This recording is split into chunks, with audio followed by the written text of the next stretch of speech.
ఈ రోజున అందరికీ నమస్కారం. ఈ రోజున హైకోర్టుకు రావడం జరిగింది. ఈ ప్రవీణ్ పగడాల మనం తెలియలేసిన దాని మీద వాదనలు ఉంటాయని చెప్పారు. మన వాదనలు వినాలంటే 5 లక్షలు కట్టమని చెప్పి కోర్టు చెప్పింది.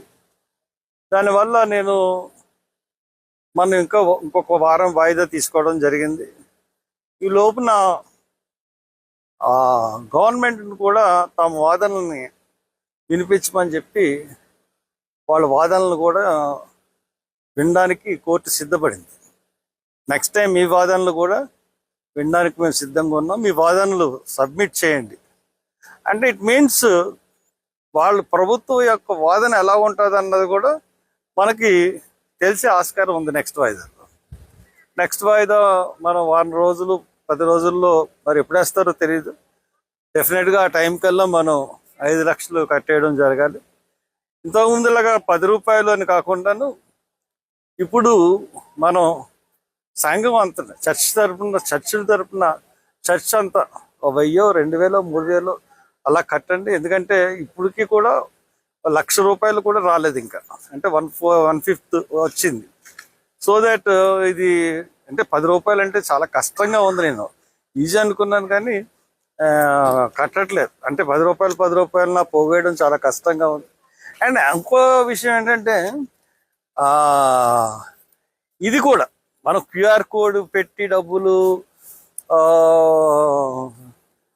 అడుగుతున్నాం పబ్లిక్ని అన్న విషయం కూడా కోర్టులో కంప్లైంట్ చేయడానికి ప్రభుత్వం ప్రయత్నించింది.